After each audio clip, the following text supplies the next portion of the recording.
Is that too dark? No, I'm good. It's good.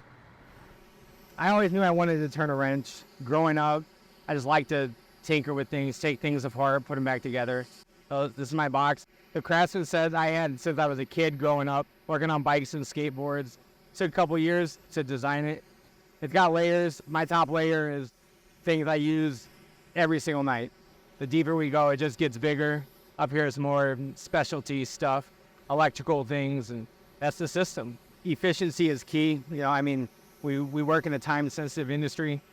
For me, this ensures that I don't leave anything on an aircraft. So I did Chicago for 3 years, but in this industry, you got to go where the job is, and you got to be willing to move. Here we are, and we've been here about a year now, and one of the best moves we've ever done. The engine shop. So this is where engines come in after we change them.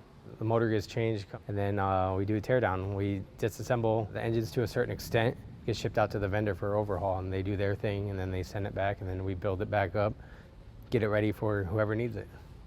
Start at 6 today. I work day shift, and then I trade with a guy, so I'll work his schedule.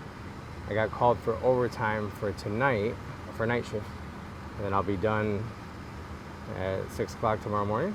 If you can get your hours out of the way within minimal days, then you have more days at home rather than more hours at home. This is my assignment for the shift, doing the Wi-Fi mod. When I get done, if there's other stuff to do, reassigned as needed. Everyone takes care of their own part, especially on day shift. They divvy up the work and usually runs pretty smooth. I mean, at the end of the day, if this plane does even just one leg, that's 170 some people, lives in your hand. There's a lot of responsibility involved.